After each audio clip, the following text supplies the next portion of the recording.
ഭഗവത്ഗീതയെക്കുറിച്ചിട്ടുള്ള സംസാരം ആണ് നമ്മൾ ഉദ്ദേശിക്കുന്നത്.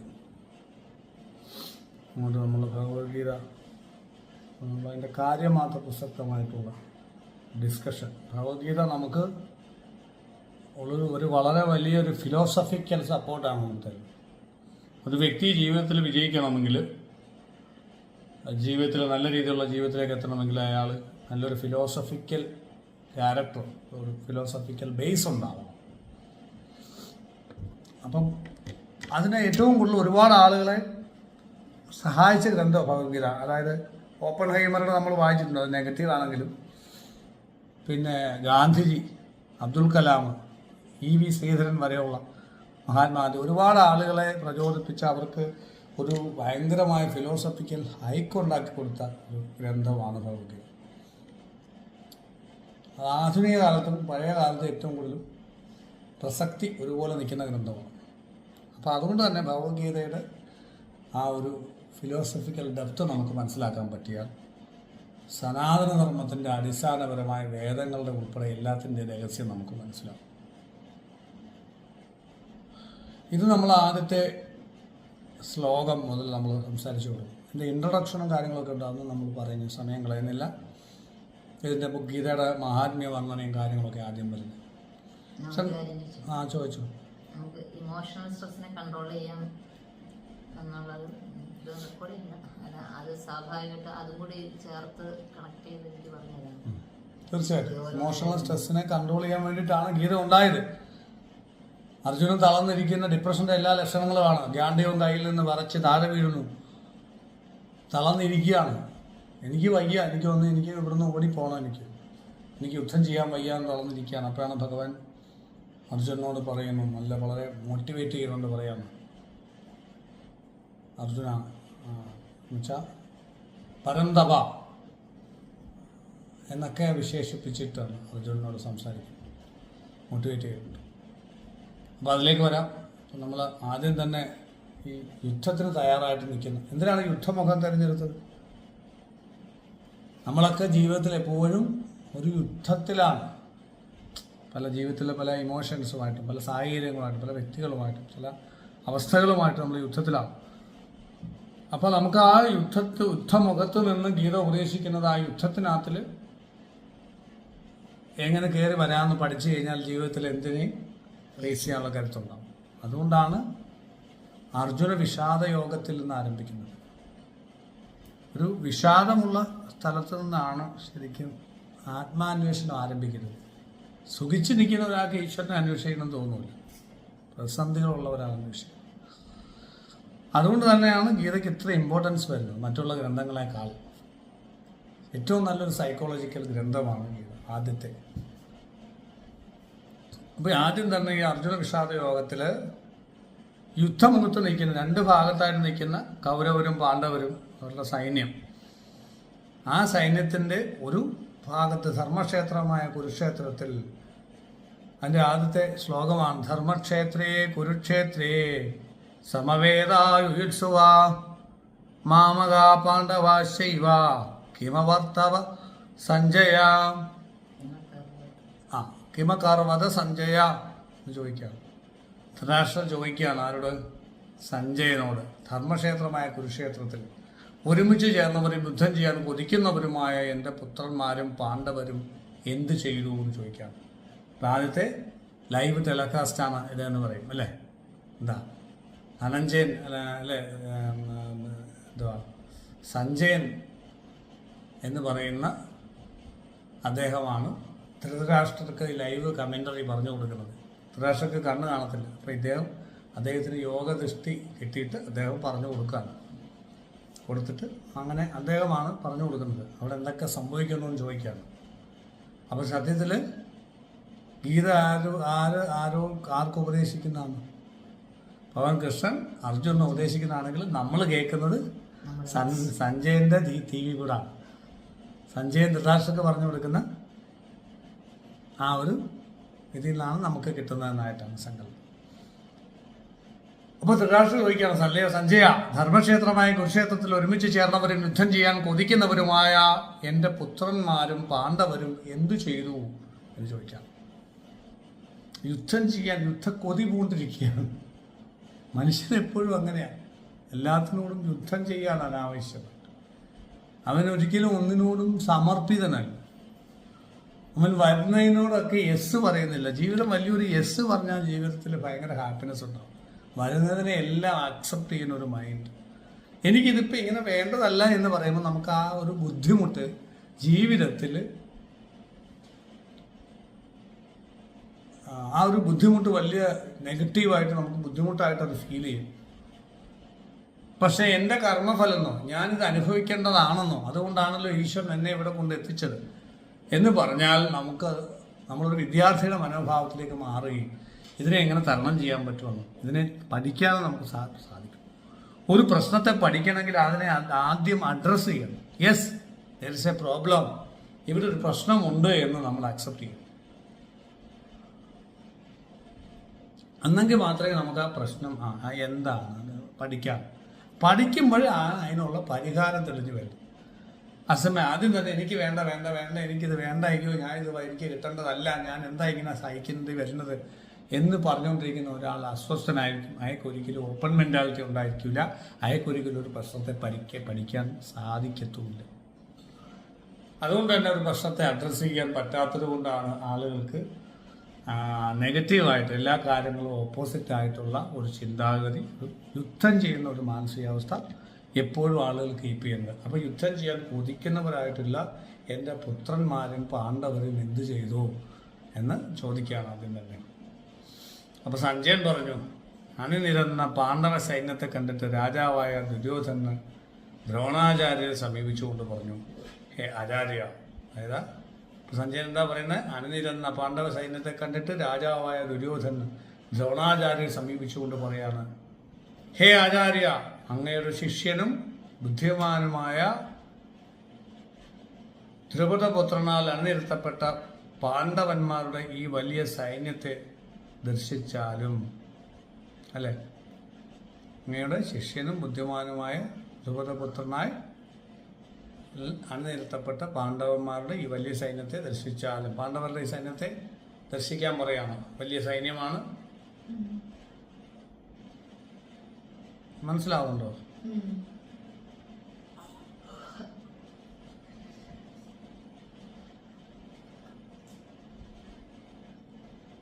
എന്നിട്ട് പറയാണ്, പാണ്ഡവ സൈന്യത്തിൽ ഭീമാർജുന തുല്യരും ശൂരരും വലിയ വില്ലാളികളുമായ യുയുധാനനും വിരാടനും ഇങ്ങനെയുള്ള കുറേ ആളുകളെ കുറിച്ച് പറയുകയാണ്.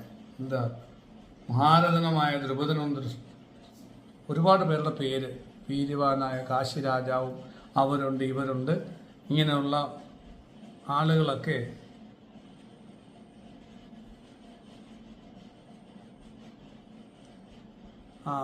ഉണ്ട് എന്ന് പറയാണ്. അവരെല്ലാവരും മഹാരഥന്മാരാണല്ലോ.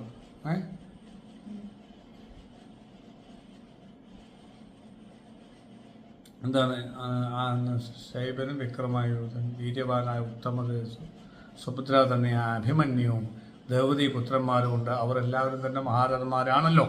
പാണ്ഡവ സൈന്യത്തിൽ ഇന്ന ആളുകളൊക്കെ പവർഫുൾ ആയിട്ടുള്ള ആളുകളൊക്കെ ഉണ്ട്. എങ്കിലും ബ്രാഹ്മണ ശ്രേഷ്ഠ, ഇനി നമുക്ക് വിശിഷ്ടന്മാരായ ആരൊക്കെ ഉണ്ടോ അവരെ അറിഞ്ഞുകൊള്ളുക. നമുക്ക് വിശിഷ്ടന്മാരായിട്ടുള്ളവരെ അറിയാം. എൻ്റെ സൈന്യത്തിൽ നായകന്മാരായ അവരുടെ പേരുകൾ അങ്ങേ ഓർമ്മിപ്പിക്കാൻ ഞാൻ പറയാം. ഭവാനും ഭീഷ്മരും കർണനും, ദ്രോണരും ഭീഷ്മരും കർണനും, ജയശാലിയായ കൃപരും, അശ്വത്ഥാമാവും വികർണനും, ഇങ്ങനെയുള്ളവരെല്ലാം പലവിധ ആയുധങ്ങൾ പ്രയോഗിക്കുന്ന യുദ്ധം ചെയ്യാൻ സമർത്ഥന്മാരാണ്. അതുകൊണ്ട് ഭീഷ്മരക്ഷിതമായ നമ്മുടെ സൈന്യം അപരിമിതമെങ്കിലും അപര്യാപ്തവും, ഭീമൻ രക്ഷിക്കുന്ന അവരുടെ സൈന്യം പരിമിതമെങ്കിലും പര്യാപ്തവുമാണ്. എല്ലാ സ്ഥാനത്തും അവരവരുടെ പങ്കനുസരിച്ച് നിലയുറപ്പിച്ച് നിങ്ങളെല്ലാവരും നിന്ന് ഭീഷ്മരെ തന്നെ കാത്തു രക്ഷിക്കണം. ദുര്യോധന സന്തോഷം ഉളവാക്കിക്കൊണ്ട് പതാകയും കൊരുക്കലിൽ വെച്ച് ഉദ്ധനമായ പിതാമകൻ ഭീഷ്മർ യുദ്ധത്തിൽ സിംഹഗർജനം ചെയ്ത് ശംഖു വിളിച്ചു. ഇതൊക്കെ ദുര്യോധനൻ ദ്രോണാചാര്യരെ സമീപിച്ച് പറയുന്നതാണിത്. ആ കോൺഫിഡൻസ് ബൂസ്റ്റ് ചെയ്യാൻ വേണ്ടി പറയുന്നതാണ്. അയാൾക്ക് ചെറിയൊരു പേടി ഉള്ളിലുണ്ട്, ദുര്യോധനൻ എന്നാണ് ഇതിനകത്തിന് വ്യക്തമാക്കുന്നത്. അതുകൊണ്ടാണ് ഇങ്ങനെയൊക്കെ നമ്മൾ പവറാന്നൊക്കെ പറയുന്നത്. പവറുള്ള ആൾ ശരിക്കും പറയേണ്ട കാര്യമില്ലല്ലോ, അടിക്കത്തല്ലേ ഉള്ളൂ. അദ്ദേഹത്തിന് പിന്നെ മോട്ടിവേറ്റ് ചെയ്യാനൊക്കെ ആയിരിക്കാം. പക്ഷെ ഇത് ഭീഷ്മരോടാണ് പറയുന്നത്. ഇയാളേക്കാൾ പവറുള്ള ഒരാളോട് ഇത് പറയേണ്ട കാര്യമില്ല. ഇയാളൊക്കെ പവർ കുറഞ്ഞ ആളിനോടാണ് മോട്ടിവേറ്റ് ചെയ്യാനാണ് പറയുക. അല്ലേ?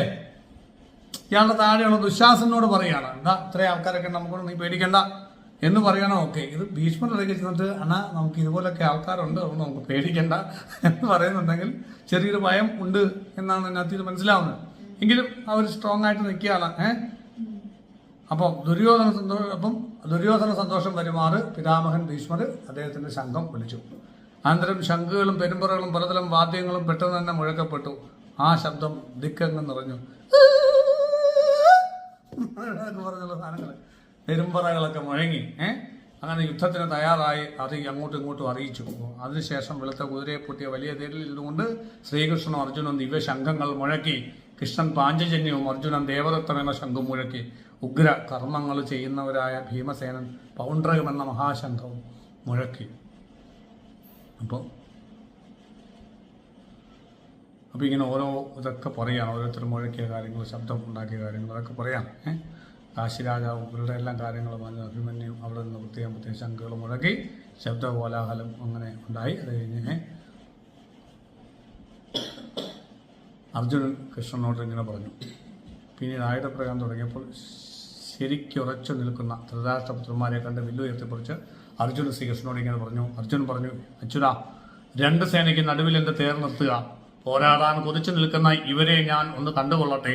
എനിക്ക് ആരോടാണോ ഈ യുദ്ധത്തിൽ പോരാടേണ്ടത്? ദുർബുദ്ധിയായ ദുര്യോധന എന്ന പോരിൽ പ്രിയം ചെയ്യാൻ ആഗ്രഹിക്കുന്നവയിൽ ആരൊക്കെയാണോ ഇവിടെ വന്നിരിക്കുന്ന യുദ്ധാഭിലാഷികളായ അവരെ ഞാൻ കാണട്ടെ. എന്തൊക്കെയായാലും ഈ ദുര്യോധനന്റെ കൂട്ടത്തിൽ നിൽക്കുന്ന ആൾക്കാരെയൊക്കെ ഞാനൊന്ന് കാണട്ടെ.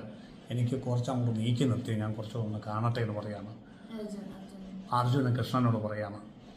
അപ്പോൾ സഞ്ജയൻ പറഞ്ഞു, ഭാരതവംശനായ രാജാവി അർജുനനാൽ ഇങ്ങനെ പറയപ്പെട്ടപ്പോൾ ശ്രീകൃഷ്ണൻ ഉത്തമമായ രഥത്തെ രണ്ട് സൈന്യത്തിന്റെയും നടുവിൽ കൊണ്ടുവന്ന് നിർത്തി. ഭീഷ്മർ, ദ്രോണർ തുടങ്ങിയ എല്ലാ ഭൂപാലകരും നിർത്തിയ അർജുന കൂട്ടം ചേർന്ന് നിൽക്കുന്ന ഈ കൗരവന്മാരെ കണ്ടുകൊള്ളുക എന്ന് പറയുകയും ചെയ്തു. അർജുന, നീ കണ്ടു, ഇവരൊക്കെയാണ് ദുര്യോധനന്റെ കൂട്ടത്തിൽ സപ്പോർട്ടിംഗ് ആയിട്ട് നിൽക്കുന്ന ആളുകൾ എന്ന് പറയാണ്. അവിടെ രണ്ട് സൈന്യങ്ങളിലായി നിൽക്കുന്ന പിതാക്കന്മാരെയും പിന്നെ പിതാമഹന്മാരെയും ഗുരുക്കന്മാരെയും അമ്മാവന്മാരെയും സഹോദരന്മാരെയും പുത്രന്മാരെയും അതുപോലെ കൂട്ടുകാരെയും ശശുരന്മാരെയും സുഹൃത്തുക്കളെയും അർജുനൻ കണ്ടു. ഒക്കെ ഇപ്പൊ അദ്ദേഹത്തിന്റെ ബന്ധുക്കളെല്ലാം അവിടെ നിൽക്കുകയാണ് അല്ലേ? ആ കൊന്തിപുത്രൻ ബന്ധുക്കളെ എല്ലാം നന്നായി നോക്കിക്കൊണ്ട് അനന്തരം കൃപയോടെ വിഷാദിച്ചുകൊണ്ട് ഇങ്ങനെ പറഞ്ഞു. അർജുനൻ പറഞ്ഞു, കൃഷ്ണ, യുദ്ധം ചെയ്യാൻ ഒരുങ്ങി നിൽക്കുന്ന ഈ സ്വജനങ്ങളെ കണ്ടിട്ട് എൻ്റെ ശരീരം ആസകലം തളരുന്നു, വായ് വരളുകയും ചെയ്യുന്നു. എൻ്റെ ശരീരം വിറയ്ക്കുകയും രോമാഞ്ചവും ഉണ്ടാകുന്നു. ഗാന്ധീവം കയ്യിൽ നിന്ന് വഴുതുന്നു. ദേഹം ചുട്ടുനീറുകയും ചെയ്യുന്നു. നിൽക്കാൻ എനിക്ക് കഴിയുന്നില്ല. എൻ്റെ മനസ്സ് സംഭ്രമിക്കുന്നത് പോലെ തോന്നുന്നു. പല ദുർനിമിത്തങ്ങളും കാണുന്നു. യുദ്ധത്തിൽ സ്വജനത്തെ കൊന്നിട്ട് ഒരു ശ്രേയസ്സും ഞാൻ കാണുന്നില്ല എന്ന് പറയാം. കൃഷ്ണ, വിജയവും രാജ്യവും സുഖങ്ങളും ഞാൻ ആഗ്രഹിക്കുന്നില്ല. ഗോവിന്ദ, നമുക്ക് രാജ്യം കൊണ്ട് എന്ത് കാര്യം? ഭോഗങ്ങളെ കൊണ്ടോ ജീവിതം കൊണ്ട് തന്നെയോ എന്ത് ഫലം? ആർക്ക് വേണ്ടിയാണോ രാജ്യവും ഭോഗങ്ങളും സുഖങ്ങളും നാം ആഗ്രഹിച്ചത്? ആ ആചാര്യന്മാരും പിതാക്കന്മാരും പുത്രന്മാരും അതുപോലെ മുത്തച്ഛന്മാരും അമ്മാവന്മാരും ശുചിരന്മാരും പൗത്രന്മാരും അളിയന്മാരും അതുപോലെ ബന്ധുക്കളും പ്രാണനും ധനവും ഉപേക്ഷിച്ച് യുദ്ധകളത്തിൽ യുദ്ധസന്നദ്ധരായി നിൽക്കുന്നു ഇവരെല്ലാം. മധുസൂദന, എന്നെ കൊന്നാൽ പോലും 3 ലോകത്തിന്റെയും ആധിപത്യത്തിന് വേണ്ടി പോലും ഇവരെ കൊല്ലാൻ ഞാൻ ആഗ്രഹിക്കുന്നില്ല. പിന്നെയാണോ ഈ ഭൂമിക്ക് വേണ്ടി, ഈ വസ്തുവിന് വേണ്ടിയിട്ട് ഇനി എൻ്റെ 3 ലോകങ്ങളും കിട്ടാൻ വേണ്ടിയിട്ടും പോലും ഞാൻ യുദ്ധം ചെയ്യാൻ തയ്യാറാകത്തില്ല. പിന്നാണ് ഈ ഭൂമിക്ക് ഇവരെ കൊന്നിട്ട് കിട്ടുന്ന ഒരു നേട്ടത്തിന് ഞാൻ തയ്യാറല്ല എന്ന് പറയാണ്. ഹേ ജനാർദ്ദന, രാഷ്ട്രപുത്രന്മാരെ കൊന്നിട്ട് നമുക്ക് എന്ത് സന്തോഷം ഉണ്ടാകാൻ? എന്താണ് ഇവരെയൊക്കെ കൊന്നിട്ട് നമുക്ക് കിട്ടാൻ പോകും? ആദതായികളായ ഇവരെ കൊന്നാൽ പാപം മാത്രമാണ് നമുക്ക് ഫലം. അറിവില്ലാത്ത ഇവരെയൊക്കെ കൊന്നിട്ട് പാപം മാത്രമേ നമുക്ക് കിട്ടത്തുള്ളൂ. അതുകൊണ്ട് നമ്മൾ സ്വന്തം ബന്ധുക്കളായ ധൃതരാഷ്ട്രപുത്രന്മാരെ കൊല്ലാൻ പാടില്ലാത്തതാണ്. മാധവ, സ്വജനങ്ങളെ കൊന്നിട്ട് നാം എങ്ങനെ സുഖികളായിരിക്കും എന്നാണ് ഈ പറയുന്നത്. ജനാർദ്ദന, അത്യാഗ്രഹം കൊണ്ടും ബുദ്ധികെട്ട ഇവർ കുലനാശം കൊണ്ടുള്ള ദോഷവും മിത്രങ്ങളെ ദ്രോഹിക്കുന്നുള്ള പാപവും കാണുന്നില്ലെങ്കിലും കാലക്ഷയം കൊണ്ടുള്ള ദോഷം കാണുന്ന നമ്മൾ, കുലക്ഷയം കൊണ്ടുള്ള ദോഷം കാണുന്ന നമ്മൾ ഈ പാപത്തിൽ നിന്ന് പിന്തിരിയണമെന്ന് മനസ്സിലാക്കേണ്ടതല്ലേ? ഇവർക്കോ വിവരമില്ല. അത്യാഗ്രഹങ്ങളും ദുർബുദ്ധി കൊണ്ടും ഇവര് കുലനാശം കൊണ്ടുള്ള ദോഷത്തെക്കുറിച്ചൊന്നും ഒരു ബോധവും ഇല്ലാതെ ഇവരിങ്ങനെ യുദ്ധം വയ്യാൻ ചെയ്യുമ്പോൾ നിൽക്കുക. അപ്പം നമ്മളും കൂടി വിവരക്കേട് കാണിക്കുന്നത് ശരിയാണോ കൃഷ്ണ എന്ന് ചോദിക്കുകയാണ്. വംശനായ കൃഷ്ണ, അധർമ്മം ബാധിക്കുമ്പോൾ കുലസ്ത്രീകൾ ദുഷിക്കുന്നു, സ്ത്രീകൾ ദുഷിക്കുമ്പോൾ വർണ്ണസങ്കരം സംഭവിക്കുന്നു. വർണ്ണസങ്കരം കുലനാശകന്മാർക്കും കുലത്തിനും നരകത്തിനായി തന്നെയും തീരുന്നു. ഇവരുടെ പിതൃക്കൾ പിണ്ടദാനവും ഉദയക്രിയയും കിട്ടാതെ ലഭിക്കാതെ നിലം പതിച്ചു പോകുന്നു. വർണ്ണസങ്കരം കുലനാശകന്മാർക്കും കുലത്തിനും എന്താ വർണ്ണസങ്കരം പല പല ഇത് സങ്കരം ഉണ്ടാവും. പല പല കഴിവുള്ള ആളുകൾ, അതായത് പണ്ട് കാലത്തെ അനുസരിച്ചിട്ട് യുദ്ധം ചെയ്യുന്ന ആളുകളാണ് അവരുടെ കുലം, അല്ലെങ്കിൽ പൂജ കഴിക്കുന്നവരുടെ കുലം, അല്ലെങ്കിൽ ശില്പം ഉണ്ടാക്കുന്നവരുടെ കുലം. ഇങ്ങനൊരു കുലത്തൊഴിലായിട്ട് ഈ കാര്യങ്ങൾ നിലനിന്നത് വളരെ വലിയ സബ്ജക്റ്റാണ്, അതിലേക്ക് പോകുന്നില്ല. ദേവതകൾ വഴിയാണ്. ഒരാശാരി തൻ്റെ മകന് കൊടുക്കുന്ന ആ ദേവതയുടെ സ്കില്ലാണ്, അതല്ലാതെ പണി പഠിപ്പിക്കുകയല്ല. ആ ദേവതയുടെ സ്കില്ല് എന്താണെന്ന് അറിയണമെങ്കിൽ ഒരു ആർട്ടിസ്റ്റിനെ ആലോചിക്കണം. ഒരു പാട്ട് മോള് പാടുന്ന സമയത്ത് ചില ദിവസം ഗംഭീരമായി മോള് പോലും അറിയാതെ മനോഹരമായി പാടും. ചില ദിവസം നമുക്ക് ഇത് റിപ്പീറ്റ് ചെയ്യാൻ നോക്കുമ്പോൾ അങ്ങോട്ട് ആർട്ടിഫിഷ്യലി പുറമെയൊക്കെ നമ്മൾ എന്നൊക്കെ പറയും, പക്ഷെ ആ ഒരു ജെനുവിൻ സാധനം വരത്തില്ല. അപ്പോൾ നമ്മൾ തന്നെ നേരത്തെ കോപ്പിയോ വേറെ ആളുകൾ ചെയ്തു വെച്ച അടിപൊളി സാധനങ്ങളുടെ ഇമിറ്റേഷനോ ആയിരിക്കും നമ്മൾ ചെയ്യുക. പക്ഷെ നമ്മുടെ ഒരു ജെനുവൻ സാധനം ചിലപ്പോൾ വരുന്ന അവസ്ഥയുണ്ട്. ഇതാണ് ആ ദേവതാ സിദ്ധി എന്ന് പറയുന്നത്. ഇത് എല്ലാ ആർട്ടിലും എല്ലാ ഫോമിലും ഈ ദേവതാ സിദ്ധിയുണ്ട്. ഈ സ്കില്ല് എന്ന് പറയുന്ന സാധനം അത്ഭുതകരമായി വൈദ്യത്തിൽ പ്രയോഗിക്കുന്ന തലമുറകളുണ്ട്, അല്ലേ? ഇപ്പം നമ്മൾ അറിയാം, ആഭിചാരം എടുക്കുന്ന ഒരാളുണ്ട്. അദ്ദേഹത്തിൻ്റെ തലമുറയായിട്ട് അദ്ദേഹത്തിനൊരു ദേവത കിട്ടിയിട്ടുണ്ട്. അതാരോടും പറയത്തില്ല. അദ്ദേഹം വന്നിട്ട് കൃത്യമായി ഇന്ന സ്ഥലം ചൂണ്ടിക്കാണിക്കുന്നു.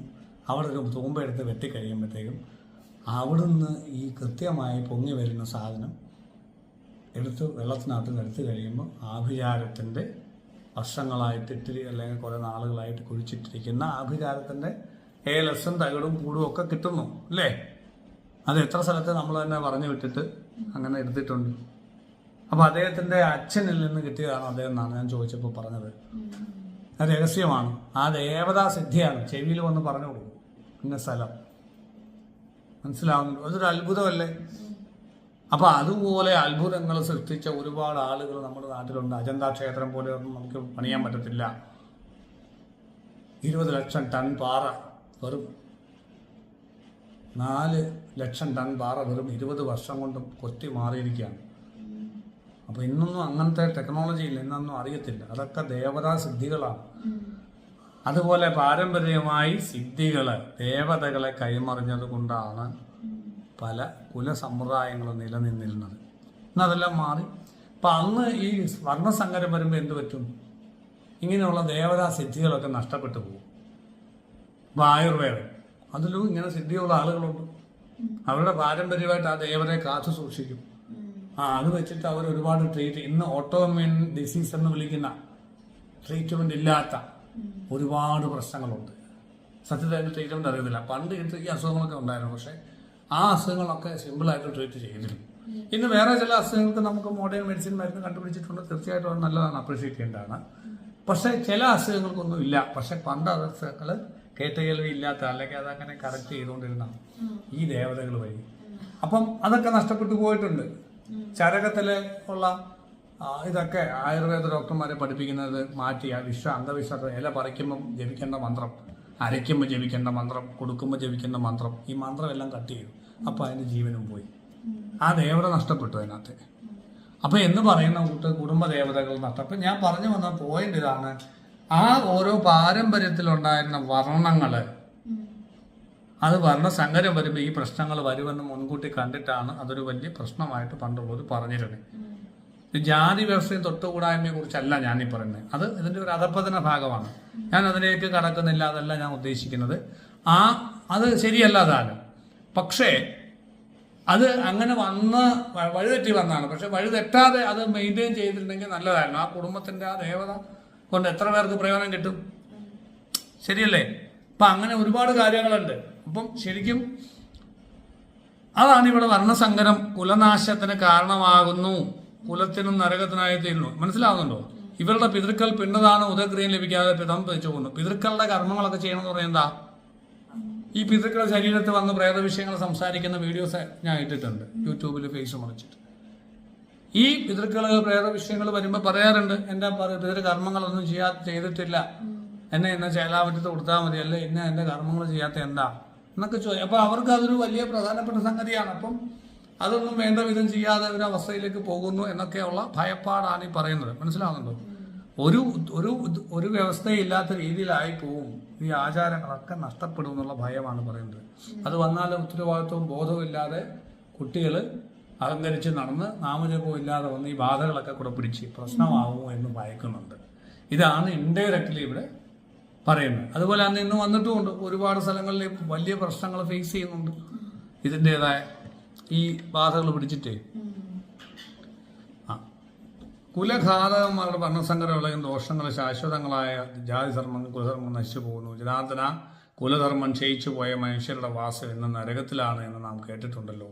നമ്മുടെ പാരമ്പര്യമായ ഉപാസനകളും കാര്യങ്ങളും ചെയ്യാതെ പോകുന്നവരുടെ ജീവിതം എന്നും നരകത്തിലാണ് എന്ന് നാം കേട്ടിട്ടുണ്ടല്ലോ. ശരിയാണ്. എന്താണ് ഈ നെഗറ്റീവ് എനർജികളൊക്കെ പിടിച്ചു നിൽക്കുന്ന ആളുകൾക്ക് അവിടെ നെഞ്ചിന് വേദന, ഇവിടെ വേദന, ഓട്ടോഇമ്യൂൺ ഡിസീസ്, വൈറ്റമിൻ B12 കുറവ്, തലവേദന, ഈ സാധനങ്ങളൊക്കെ ഇല്ലാത്തവരെ ഒരുപാട് ആളുകൾ കൊണ്ടിന്ന് നമ്മുടെ യൂട്യൂബ് വീഡിയോയിൽ അടിയിലുള്ള കമൻറ്റുകൾ നോക്കിയാൽ തന്നെ അറിയാം, ഒരുപാട് പേർക്ക് പ്രശ്നങ്ങൾ ഉണ്ടാകുന്നുണ്ട്. ഇതുമില്ല, അതിനൊന്നും പരിഹാരവുമില്ല സാധാരണ മോഡേൺ രീതിയിൽ. അപ്പോൾ അതിന് ഈ ക്ഷയിച്ചു പോയവരുടെ മനസ്സ് നരകത്തിലാണല്ലോ എന്ന് കൃഷ്ണൻ സൂചിപ്പിക്കുന്നത്, അർജുനൻ സൂചിപ്പിക്കുന്നത് ഇതുകൊണ്ടാണ്. ഇൻഡയറക്റ്റ്ലിയാണ് ഇതൊക്കെ പറയുന്നത്, ഡയറക്റ്റ്ലി അല്ല. അഹോ കഷ്ടം, വലിയ പാപം ചെയ്യാൻ നാം ഒരുങ്ങിയിരിക്കുന്നു. രാജ്യലാഭത്തിലും സുഖത്തിലുള്ള അത്യാഗ്രഹം കൊണ്ടും സ്വജനങ്ങളെ കൊല്ലാൻ നാം ഒരുങ്ങിയല്ലോ എന്ന് പറയാണ്. എതിർക്കാതെയും ആയുധമെടുക്കാതെ ഇരിക്കുന്ന എന്നെ ആയുധമേന്തിയ ധൃതരാഷ്ട്രപുത്രന്മാർ പോരിൽ കൊല്ലുമെങ്കിൽ അതെനിക്ക് കൂടുതൽ ക്ഷേമകരമായിരിക്കും. ഞാൻ എതിർക്കാതെ ആയുധം എടുക്കാതെ ഇരുന്ന് അവരെന്നെ കൊല്ലുമായിരിക്കും. അങ്ങനെയുണ്ടെങ്കിൽ അതാ ഏറ്റവും നല്ലത്. ഞാനായിട്ടൊന്നും ഈ തെറ്റ് ചെയ്യുന്നില്ലല്ലോ എന്നുള്ളതാണ്. സഞ്ജയൻ പറഞ്ഞു ഇപ്രകാരം പറഞ്ഞിട്ട് അർജുനൻ യുദ്ധകളത്തിൽ അമ്പും വില്ലും ഉപേക്ഷിച്ച് തീർത്ഥത്തിൽ ശോകത്തോടുകൂടി ചിത്തനായി ഇരുന്നു എന്നുള്ളതാണ്. എന്താണ് ശരിക്കും ഡിപ്രഷൻ്റേതായിട്ടുള്ള എല്ലാ ലക്ഷണങ്ങളുമാണ് അർജുനൻ കാണുന്നത്. കാന്തികം നിറച്ച് കയ്യിൽ നിന്ന് കൊണ്ട് ഡിപ്രഷൻ വരുന്ന ഒരാൾക്കൊരു ഒരു ചെറിയ പേന എടുക്കണമെങ്കിൽ 10 കിലോ വെയിറ്റ് ഉള്ള ഒരു സാധനം എടുക്കുന്നവർ തോന്നും. അപ്പോൾ അത്ര ഗാന്ധിയവും കയ്യിൽ നിന്ന് വീണു, വിറച്ചു വീണു എന്നൊക്കെ പറയുമ്പോൾ ഇത് കൃത്യമായി ഡിപ്രഷനുള്ള ട്രീറ്റ്മെൻറ്റാണ് കൃഷ്ണൻ പറയുന്നത്. അപ്പോൾ ശരിക്കും ഈ പറയുന്നതെല്ലാം നമുക്ക് ശരിയാണെന്ന് തോന്നും അർജുൻ്റെ ഭാഗത്ത് നോക്കുമ്പോൾ, ശരിയല്ലേ? അപ്പം നമുക്ക് ഇതിനൊന്നും ഒരു ബദലില്ലാന്ന് തോന്നും. ഇതിന് എന്താണ് കൃഷ്ണൻ പറയാൻ പോകുന്നത് ഇത്രയും ക്ലിയറായിട്ട് പറഞ്ഞിരിക്കുക അർജുനൻ. കൊല്ലുന്നത് തെറ്റല്ലേ, പാപമല്ലേ? മരണം എന്ന് പറയുന്നത് ഏറ്റവും പ്രധാനപ്പെട്ട ഒരു പ്രശ്നമല്ലേ? അപ്പം നമ്മളൊരാളെ കൊല്ലുക എന്ന് പറഞ്ഞാൽ ഏറ്റവും തെറ്റായിട്ടുള്ള കാര്യമല്ലേ? ഒരിക്കലും ചെയ്യാൻ പാടില്ലാത്ത കാര്യമാണ്. ഇനി എന്തിൻ്റെ പേരിലാണെങ്കിലും ഒരാളെ കൊല്ലുക എന്ന് പറയുന്നത് ശരിയല്ല എന്നാണ് അർജുനൻ പറയുന്നത്. മനസ്സിലാവുന്നു? അപ്പോൾ കൃഷ്ണൻ്റെ മറുപടിയും കൂടെ പറഞ്ഞുകൊണ്ട് നമുക്ക് നിർത്താം അല്ലേ? ജസ്റ്റ് കൃഷ്ണൻ്റെ മറുപടി എന്താണ് എന്നുള്ളതാണ് നമ്മൾ പ്രധാനമായിട്ട് നോക്കേണ്ടത്. അപ്പോൾ ഈ ഫസ്റ്റ് അധ്യായം അതോടുകൂടി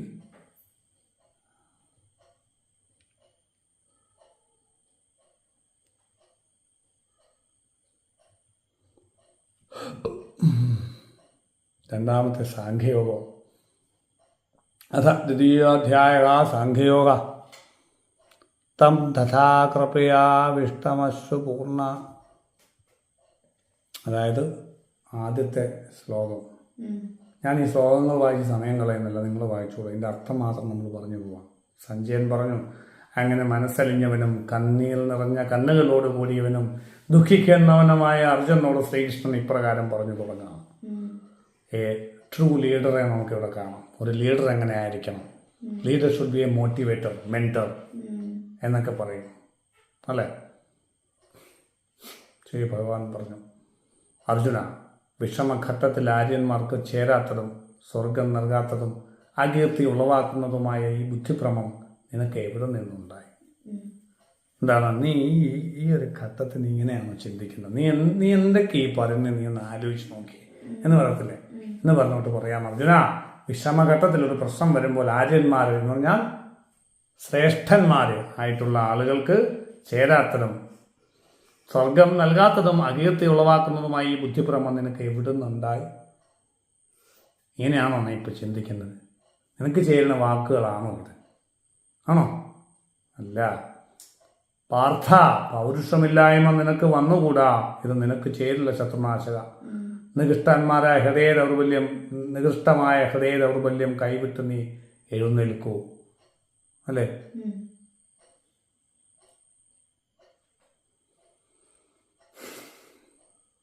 മനസ്സിലാവുന്നുണ്ടോ? ആദ്യം തന്നെ ഒരു അടി അങ്ങോട്ട് കൊടുക്കുകയാണ്. നീ ഇങ്ങനെ മണ്ടൻ്റെ കൂട്ട് ചിന്തിക്കാതെ എന്ന് പറയാൻ പോവുകയാണ്. എന്താണ്? പൗരുഷമില്ലായ്മ നിനക്ക് വന്നുകൂടാ. നീ പൗരുഷമില്ലായ്മയിലേക്കാണ് പോകുന്നത്. ഇത് നിനക്ക് ചേരില്ല ശത്രുനാശക എന്നൊക്കെ അങ്ങോട്ട് വിളിക്കുക. ശത്രുവിനെ കൊല്ലുന്നവനെ എന്നൊക്കെ അങ്ങോട്ട് സംബോധന ചെയ്യുമ്പോൾ തന്നെ അങ്ങോട്ട് പവർ കയറാൻ തുടങ്ങാം. അപ്പം ഈ പവർ എന്ന് പറയുന്ന ഒരു ഫ്രീക്വൻസിയാണ്. ദുഃഖം എന്ന് പറയുന്ന ഒരു ഫ്രീക്വൻസിയാണ്.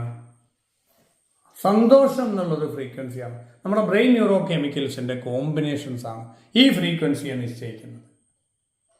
വിഷമമുള്ള ആളുടെ ബ്രെയിൻ കെമിക്കൽ കോമ്പിനേഷൻ ഡിപ്രസീവ് ആയി അത് മാത്രമേ ചിന്തിക്കൂ. അതൊരു ഫ്രീക്വൻസിയാണ്. പോസിറ്റീവായിട്ടിരിക്കുന്ന ആൾ എപ്പോഴും പോസിറ്റീവ് മാത്രം. കോമഡി പറയുന്നവരെ കണ്ടിട്ടില്ലേ? അവർ പറയുന്ന എല്ലാം കോമഡി ആയിരിക്കും. ജഗതിയൊക്കെ പറയുന്ന എല്ലാം കോമഡി ആയിരിക്കും എന്ന് പറഞ്ഞുകൊണ്ട് ആ ഫ്രീക്വൻസി അനുസരിച്ചിട്ടാണ്. അപ്പം ഇവിടെ എന്താ പറയുന്നത്? ഇത് ആ ഫ്രീക്വൻസി ഷിഫ്റ്റ് ഉണ്ടാക്കുകയാണ്. അല്ലേ? ശത്രുനാശക എന്നൊക്കെ പറഞ്ഞിട്ട് പാർത്ഥ, പൗരുഷമില്ലായ്മ നിനക്ക് ചേർന്നതല്ല എന്നൊക്കെ പറയാം. അർജുനൻ ചോദിച്ചു, ഹേ ശത്രുഘാതക മധുസൂദന, പൂജാർഹരായ ഭീഷ്മനെയും ദ്രോണരെയും മൂർച്ചയുള്ള അമ്പകൾ കൊണ്ട് ഞാൻ യുദ്ധത്തിൽ എങ്ങനെ നേരിടും?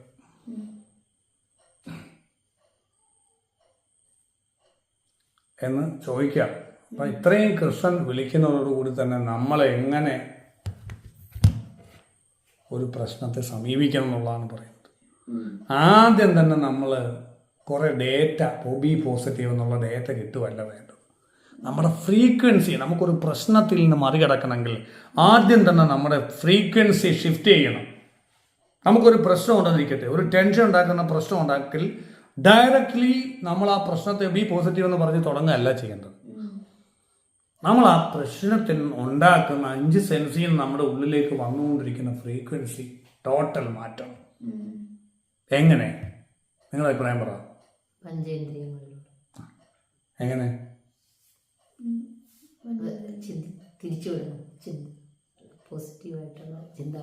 അല്ല, കാരണം നമ്മളുടെ ഉപബോധ മനസ്സിനെയാണ് നമുക്ക് ഡിപ്രഷനൊക്കെ വരുമ്പോൾ, നമ്മളെ ബാധ പിടിക്കുമ്പോഴും ഒക്കെ നമ്മുടെ ബ്രെയിൻ കെമിക്കൽസ് മാറുന്ന ഉപബോധ മനസ്സിൽ നിന്നാണ്.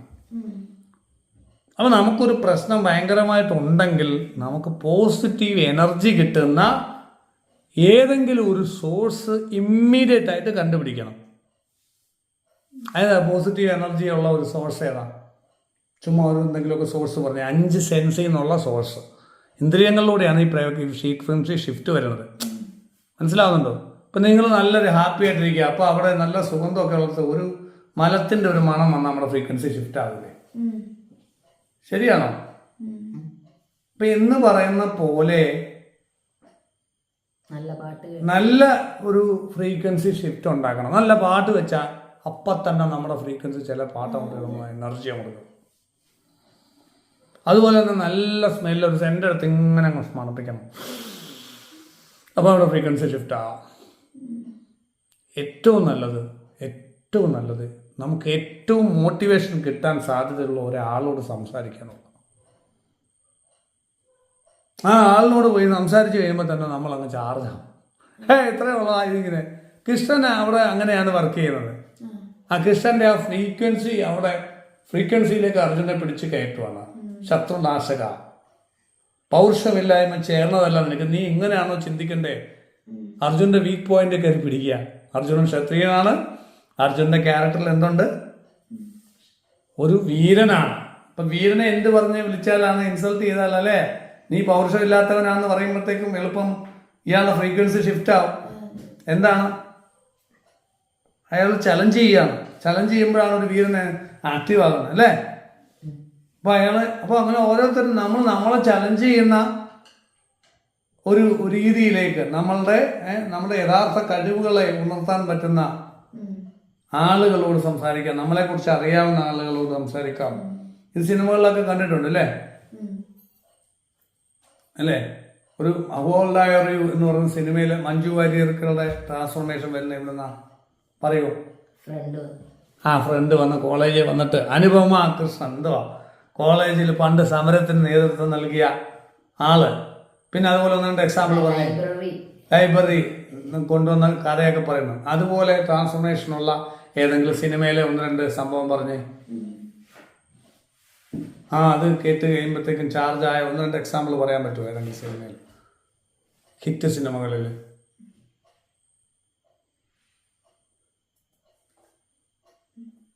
ഏതെങ്കിലും ഒരു ട്രാൻസ്ഫോർമേഷൻ വേറൊരാൾ ഇങ്ങനെ നീ ഇങ്ങനെയൊക്കെ ആയിരുന്നു. ജാംബവാൻ രാമായണത്തിൽ ഹനുമാനോട് പറയുന്നുണ്ട്, നീ പണ്ട് മാമ്പഴം പിടിക്കാന്ന് പറഞ്ഞുകൊണ്ട് നീ സൂര്യനെ പിടിക്കാൻ തിന്നാൻ പോയവനാണ് എന്നൊക്കെ നീ ചെറിയ ആളല്ല എന്നൊക്കെ പറയുമ്പോഴാണ് ഇതെല്ലാം മറന്നു കിടന്ന ഹനുമാൻ തൻ്റെ പവറെല്ലാം ഓർമ്മ വന്നിട്ടാണ് സമുദ്രം ചാടി കിടക്കുന്നത്. ഏതാ?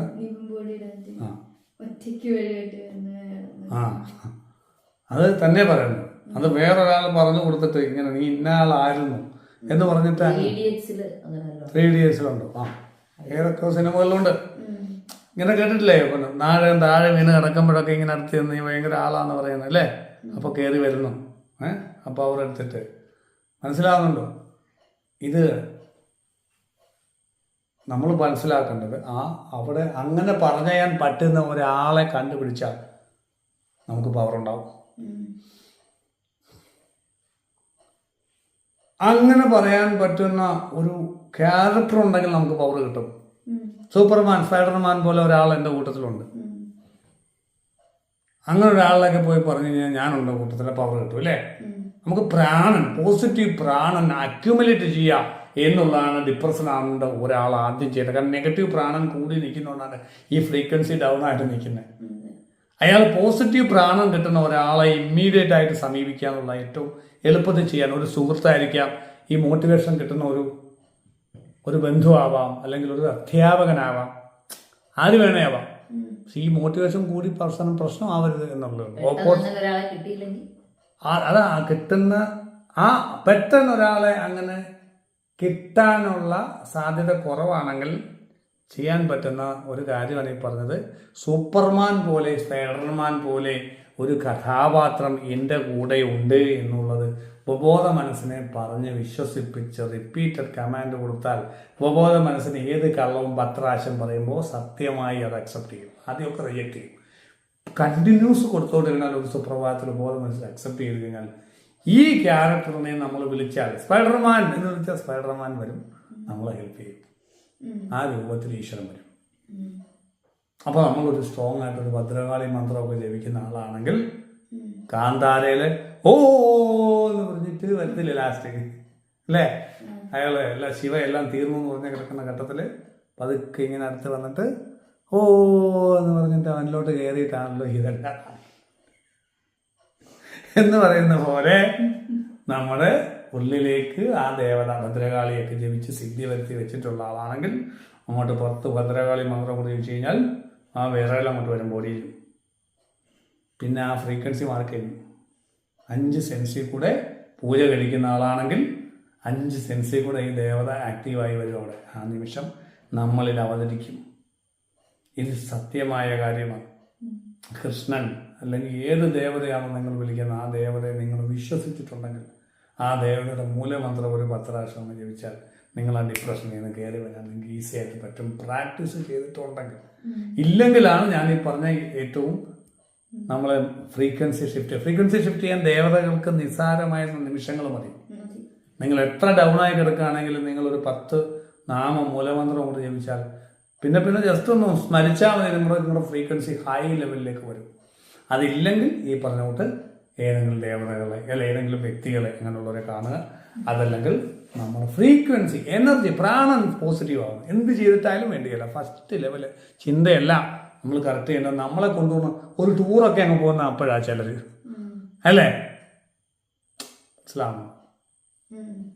ഒരു ടൂറൊക്കെ അങ്ങ് പോകാൻ തന്നെ. ഞാൻ പണ്ട് ഏറ്റവും സാമ്പത്തിക ബുദ്ധിമുട്ടുള്ള ദിവസം കുടുംബമായിട്ട് ഫാമിലിയായിട്ട് ഏറ്റവും മുന്തിയ സ്റ്റാർ ഹോട്ടലിൽ പോയി ഒന്ന് ഭക്ഷണം കഴിക്കുക. ഏറ്റവും കടമുള്ള സമയത്താണ്. എന്തിനാണ് നമ്മൾ ഏറ്റവും ഡിപ്രസ് ആവുന്നു, നമ്മുടെ കൈവിട്ട് പോകുന്നു, സാമ്പത്തിക ബുദ്ധിമുട്ട് കൂടിയിട്ട് ടെൻഷൻ കൂടിയിട്ട് നമ്മൾ ഇല്ലാതായി പോകുമോ എന്നുള്ളൊരു ഭയം വരുന്ന സമയത്ത് മോതിരം കൊണ്ട് പണയം വെച്ചിട്ട് നേരെ പോയി സ്റ്റാർ ഹോട്ടലിൽ പോയി ഭക്ഷണം കഴിച്ചിട്ടു.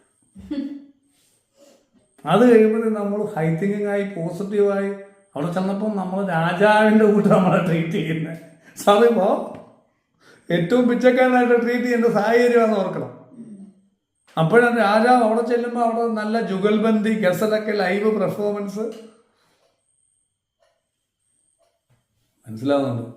അപ്പം നമ്മളെ സംബന്ധിച്ച് നമുക്ക് ഒരു രാജാവിൻ്റെ ട്രീറ്റ്മെൻറ്റാണ് അവിടെ ചെന്നിട്ട് നമ്മൾ ടിപ്പ് 100 രൂപ കൊടുക്കുന്നു.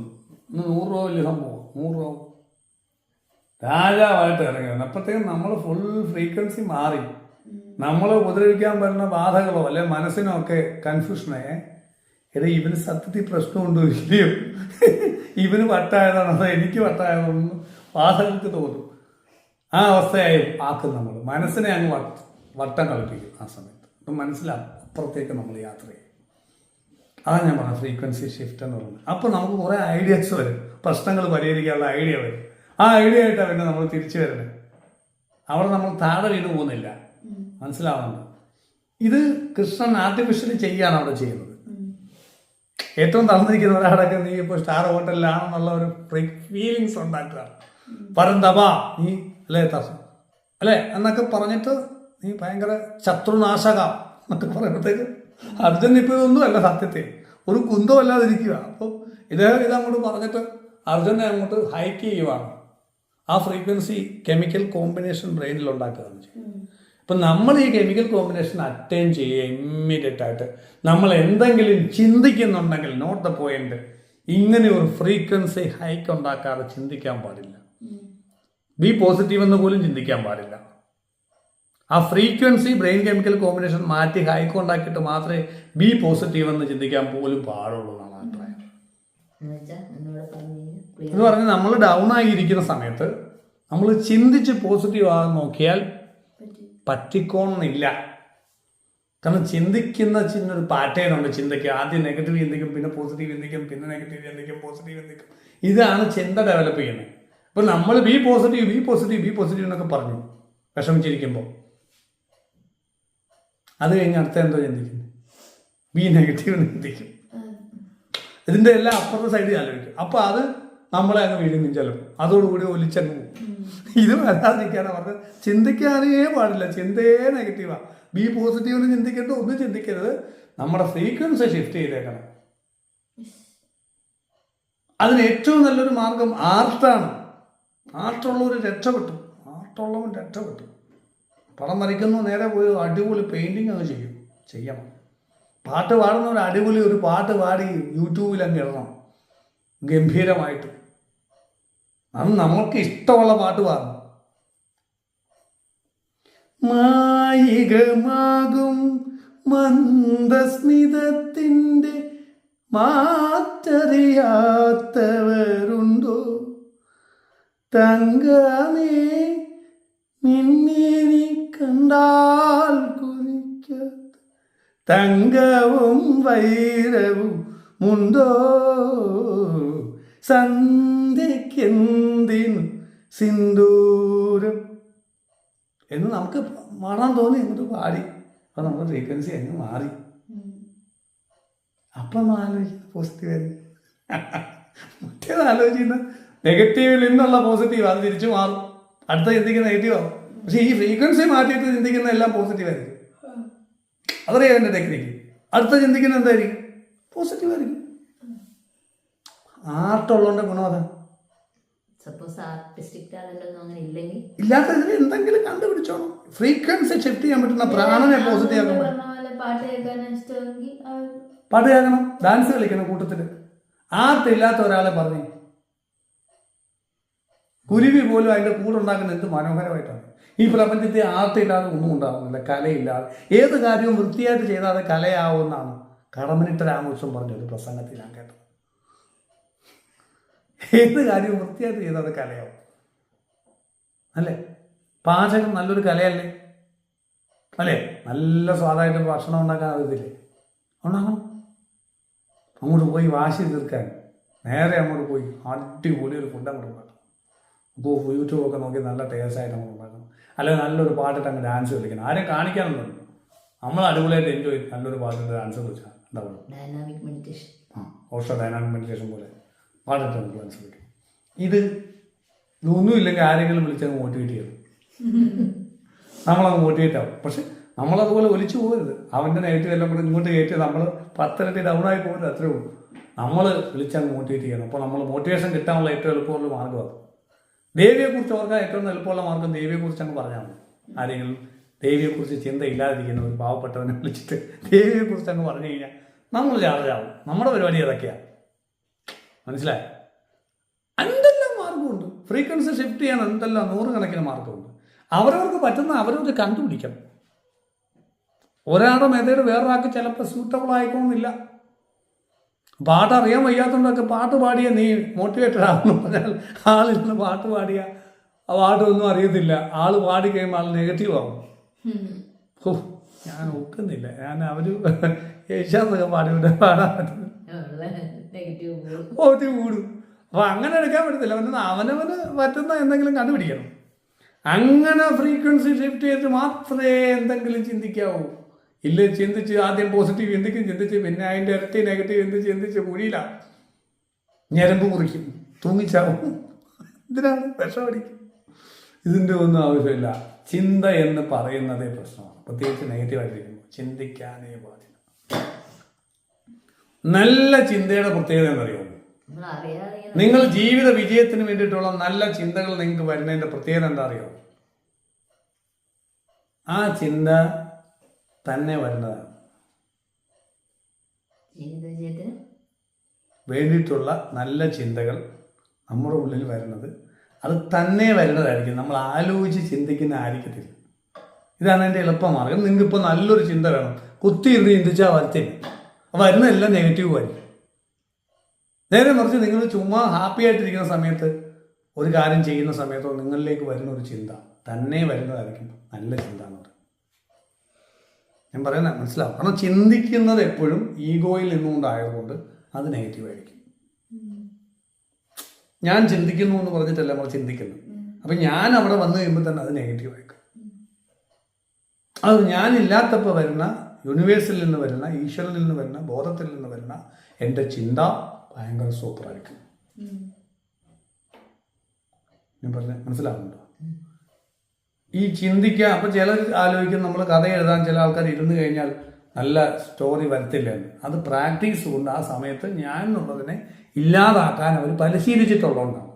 അവിടെ വന്ന് ഇരിക്കുമ്പോഴും ഞാൻ ചിന്തിക്കുന്നു ചിന്തിക്കാതെ ചിന്തിക്കണം എഴുതണം എന്നൊക്കെ വെച്ചിരിക്കുക. അല്ലാതെ പ്രാക്ടീസ് കൊണ്ട് ചുമ്മാ ഇരിക്കുമ്പോൾ എഴുതാനായിട്ട് വന്നിരിക്കുമ്പോഴും ആ നോ മൈൻഡ് സ്റ്റേറ്റ് അവർക്ക് കൊണ്ടുവരാൻ പറ്റുന്നതുകൊണ്ടാണ് നല്ല സാധനം വരുന്നത്. അതെപ്പോൾ ഇല്ല അത് പോവുകയും ചെയ്യും. അപ്പോൾ അതുകൊണ്ട് ചിന്തിക്കുന്നതെല്ലാം നമ്മൾ ആലോചിച്ച് ചിന്തിക്കുന്നതൊക്കെ നെഗറ്റീവ് ആയിരിക്കും. അതുകൊണ്ട് ചിന്തിക്കുകയേ വേണ്ട. ഫ്രീക്വൻസി ഷിഫ്റ്റ് ആക്കിയാൽ മതി. നല്ല ചിന്ത വേണ്ട സമയത്ത് വേണ്ട രീതി വന്നോളും എന്ന് പറയാൻ കാരണം.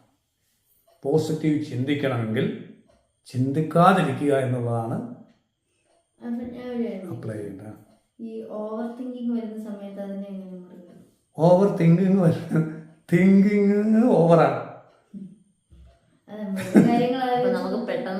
നീ ആണി പറിക്കുന്ന ഏത് ആണി പറിക്കുന്ന ചോദിക്കുമ്പോൾ പറയത്തില്ല ഫ്രണ്ട്സിനാണ്. നീ പറിക്കുന്ന ആണിയൊക്കെ ആവശ്യമില്ലാത്തതായിരിക്കും, പറിച്ചാൽ മതിയോ എന്ന് പറയുന്ന കൊണ്ട് ചിന്തിക്കുന്നതേ ഓവറാണ്.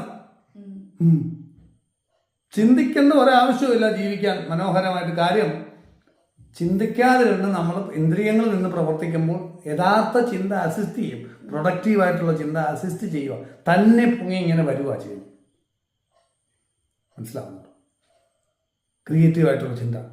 ഡിസ്ട്രക്റ്റീവായിട്ടുള്ള ചിന്ത നമ്മൾ ആലോചിച്ച് ഇങ്ങനെ ചിന്തിച്ചുണ്ടാകും. അതെല്ലാം ഡിസ്ട്രക്റ്റീവ് ആയിരിക്കും. നീ പറിക്കുന്ന ആണിയെല്ലാം നമുക്കൊരാവശ്യമില്ലാത്തായിരിക്കും പറഞ്ഞു. എന്താ പറയാൻ മനസ്സിലായോ? അപ്പോൾ ഓവർ തിങ്കിങ്ങിനെ നേരിടണമെങ്കിൽ ഫ്രീക്വൻസി ഷിഫ്റ്റ് ചെയ്യാനുള്ള മാർഗ്ഗമില്ല. നമ്മൾ നെഗറ്റീവായിട്ടിരിക്കുമ്പോൾ അതിനെ കൺട്രോൾ ചെയ്യാൻ പറ്റുമോ? പെട്ടെന്ന് നമുക്ക് ഷിഫ്റ്റ് ആവാൻ പറ്റുമോ? അത് നെഗറ്റീവ് ആണെന്ന് ആദ്യം തിരിച്ചറിയും. ഇതൊരു ഫ്രീക്വൻസി ആണെന്ന് പറയാൻ പറ്റണം നമുക്ക്. ഇപ്പം ഞാൻ നെഗറ്റീവായിട്ടിരിക്കുന്നത് ഇതിൻ്റെ ഒരു ഫ്രീക്വൻസി മാത്രമാണ്. എല്ലാം ഉണ്ടെങ്കിലും ഹാപ്പി ആയിട്ട് ജീവിക്കുന്നത്, ഒന്നും ഇല്ലെങ്കിലും ഹാപ്പി ആയിട്ട് ജീവിക്കുന്നവരെ കണ്ടില്ലേ? എല്ലാം ഉണ്ടായിട്ട് ദുഃഖിച്ച് കഴിയുന്നവരെ കണ്ടിട്ടില്ലേ? അല്ലേ? അതെന്തൊരു ഫ്രീക്വൻസി അല്ലേ? അപ്പം ബംഗാളി വലിയ പാട്ടൊക്കെ ഇട്ട് ഇവിടുന്ന് അടിപൊളിയായിട്ട് പണി ചെയ്യുന്നു, അവനാകെ തുച്ഛമായ ശമ്പളം, പക്ഷെ അവൻ എൻജോയ് ചെയ്ത് ഹാപ്പി ആയിട്ട് പണിയെടുക്കുന്നു. മുതലാളി ഇവിടുന്ന് 20 കോടി രൂപയുടെ ബിസിനസ്സിൻ്റെ ടെൻഷനിൻ്റെ പുറത്ത് മുതലാളി എന്ത് പറയും? ഓ, പാട്ട് നിർത്തണമെന്ന് മനുഷ്യൻ ഇവിടെ ടെൻഷൻ അടിച്ച് ചാവാനിരിക്കും.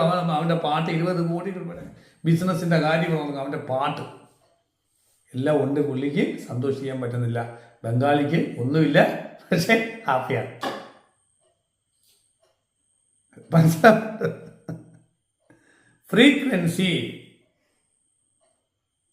If you want to know the secret of the universe, you have to think in the language of energy, frequency, vibration ആണ് നിക്കോള ടെസ്ല പറഞ്ഞത്.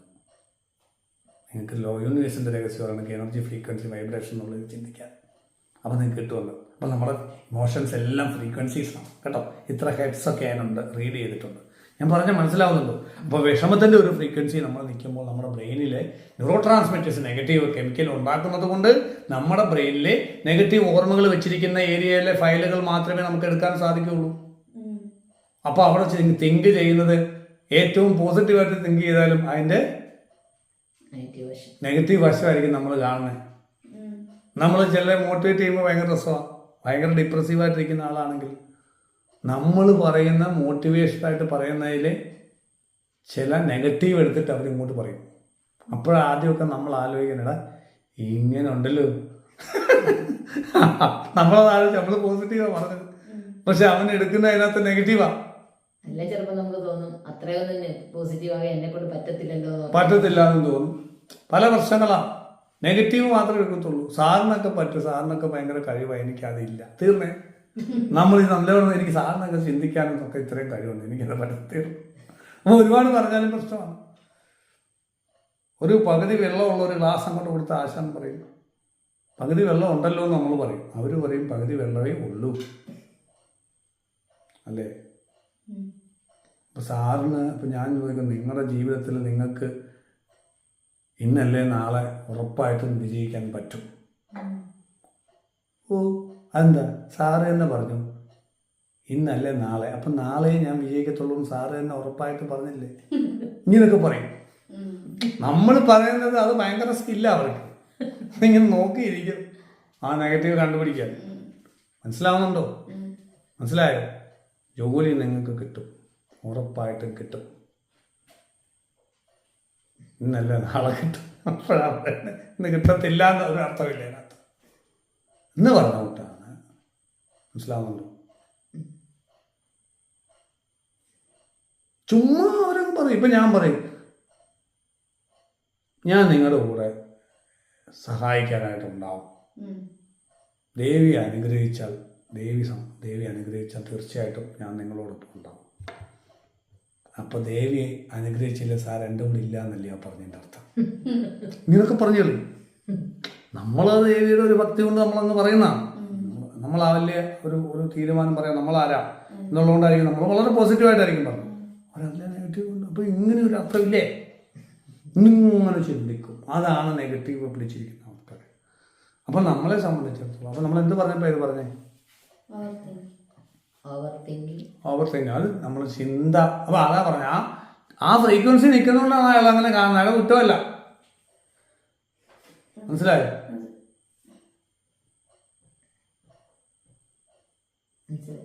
അപ്പം ചിന്തയെ പ്രശ്നമാണെന്നാണ് ഈ പറഞ്ഞത്. നെഗറ്റീവായിട്ടിരിക്കുന്ന ഒരാൾ ചിന്തിക്കുകയേ വേണ്ട. ഇതിൻ്റെ ഫ്രീക്വൻസി ആണെന്ന് മനസ്സിലാക്കി ചിന്ത കംപ്ലീറ്റ് കട്ട് ചെയ്തിട്ട് ഇനി എത്ര നല്ലതാണെന്ന് തോന്നിയാലും ചിന്തിക്കില്ല. ആ സമയത്ത് ഫ്രീക്വൻസി ഷിഫ്റ്റ് ചെയ്യുക. ഫ്രീക്വൻസി ഷിഫ്റ്റ് ചെയ്തുകൊണ്ട് ചിന്തിക്കണം. അത് ചിന്തിക്കാതിരിക്കണം എന്നല്ല ഈ പറഞ്ഞത്.